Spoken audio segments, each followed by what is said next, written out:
Your Scottish dirges Yes. have become inexplicably popular with listeners to the podcast.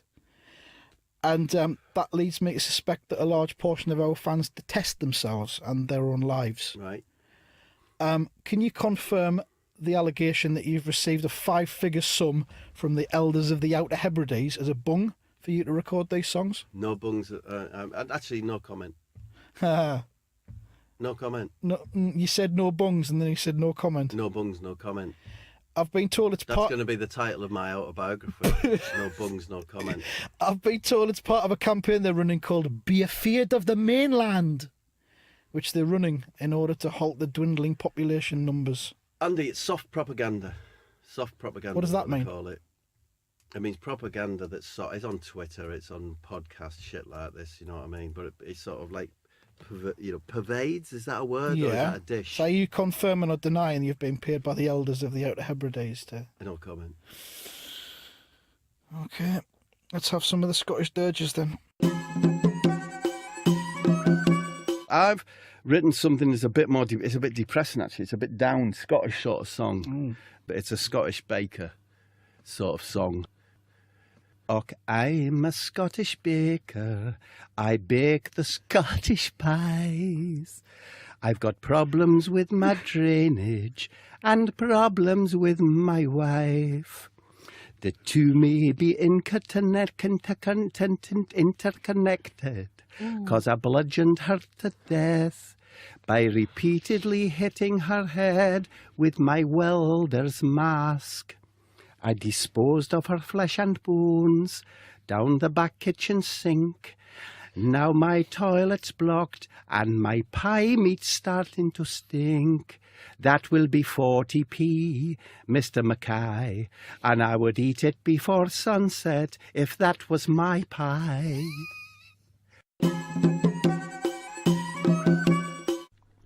This is the tale of Michael Mowbray, a man born and bred.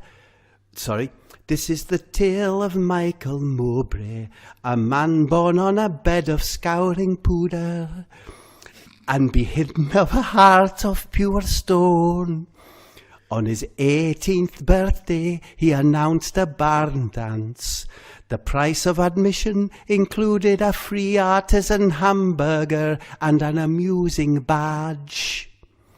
The whole island came, apart from Harry Mackay, who had a trumpet stuck up his arse from efforts to blow out an unruly Todd. You got to stick with it, Andy. You'll get rid of it if it's shit, won't you? Yeah, obviously, yeah. An unruly Todd. An unruly Todd.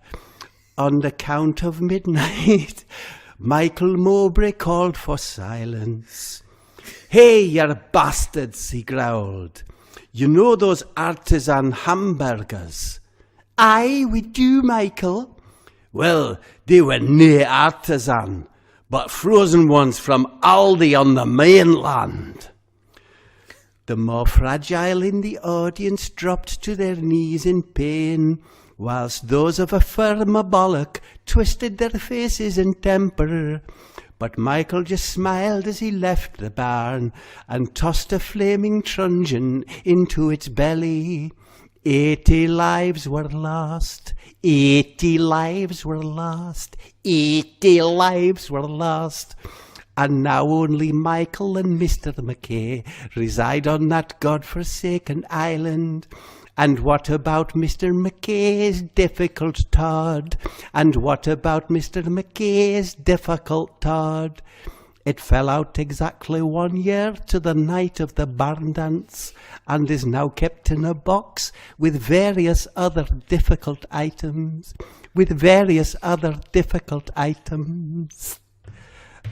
Oh, that's it, Andy, I'm sorry. Right. Just nip it out or whatever. I'll edit it out, yeah.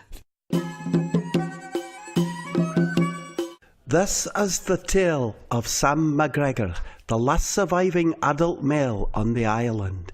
He had long harboured dreams of escaping to the mainland, where he could sample the pastry at Greg's, or visit Costa Coffee, where you could apply within.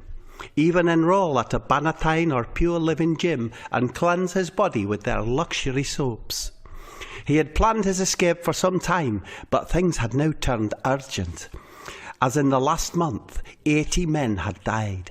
80 men had died. Yes, 80 men had died. He fashioned the durable craft from firewood and discarded fencing. Oars were made from that little access panel you find on lampposts that he prized off with a large hinge from his mother's blanket box. It was past midnight when he dropped... Is my accent going? No, it's really good, strong. Yeah. It was past midnight when he dropped his boat into the water and climbed down the quayside ladder. Just as he placed his boot into the boat, he heard the water roll and lap, and there by the side of the boat was a large fish swimming upon its back. As the moonlight adjusted his eye, he saw that the fish had the face of Brian McDermott. The face of Brian McDermott. The face of Brian McDermott. What do you want of me, horrible fish? Just let me pass on my way to the mainland. There's no escape from the island without consequence. Just look at the fucking state of me. You must return to your mother right away, boy, said the fish. If you're not back by her side within an hour, then she will suffer a fate far worse than that which has been imposed upon me and my shoal. Sam stared at the surface of the water, and everywhere he looked were fish, with the face of Brian McDermott, the face of Brian McDermott, the face of Brian McDermott. Sam climbed up the ladder and ran at all his speed across the barren moors. Just over the hour had elapsed when he entered his mother's bedroom. She appeared to be sound asleep. He placed his hand on her shoulder to check for warmth, when suddenly she turned and stared at him fully. The fish was no fibbing. Her fate was worse than theirs. She had the face of Louis van Gaal. The face of Louis van Gaal. The face of Louis van Gaal. This is the tale of Stuart MacDermot, a tall, wiry boy of little conversation, but plenty thought. Thought, not lonely, but always on his own. Not depressed, but reflective and gentle in his manner. Like most of the younger men on the island, he dreamt every day of leaving to start life on the mainland. There was only himself and 3 other males surviving on the Mull, for in the previous 9 months, 13 men had died. 13 men had died. When he imagined life on the mainland, he saw himself striding into Timpson's Hale Bar and demanding that his shoes be reshod on one of their complicated revolving machines, or whistling at the lasses as they gathered around the bollards preventing vehicles entering the housing estate. He even saw himself sat in Costa Coffee, drinking hot chocolate, and been handed the Wi-Fi code by the lassie with tits to spare.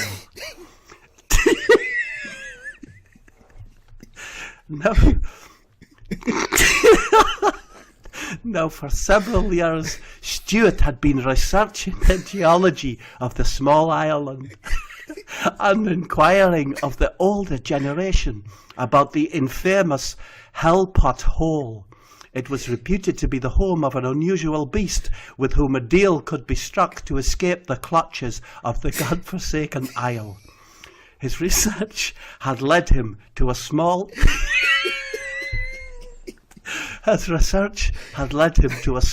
inlet, confusingly absent from all maps and records, and fenced off with barbed wire on which locals had hung various charms and warning bells. But his desire to leave was strong. and so he tunnelled under the barrier using the exhaust pipe from a Lambretta scooter that had dropped out of a plane and landed on the moors, killing a man on impact. As he clambered down the hinny to the entrance of the Hellpot Hole, he felt a fear and foreboding usually reserved for those who dared to stroke a bull's bowels with a fistful of nettles. Entering the cave, he was immediately struck by the stench of boiled onions, and sure enough, he quickly saw a figure bent over a large cooking pot, stirring onions in a rolling boil of water.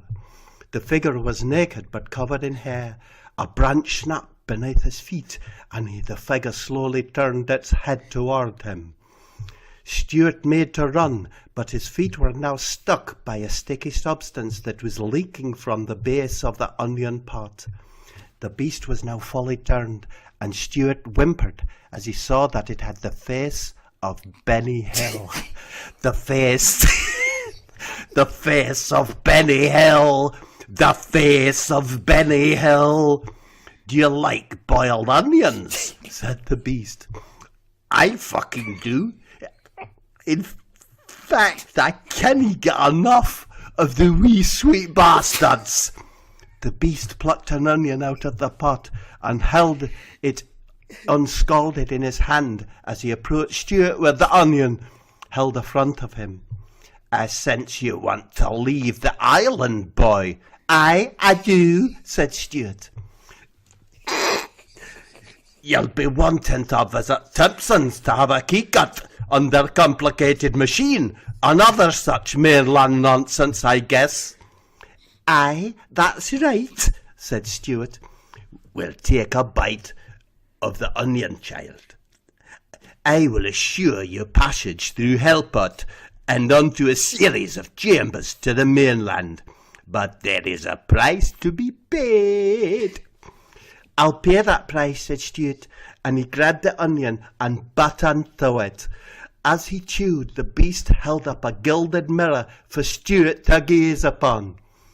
And what he saw brought about his instant demise, simply from the shock of it. He had the face of Luis Suarez! The face of Luis Suarez! The face of Luis Suarez! And that's the end of the tale of Stuart.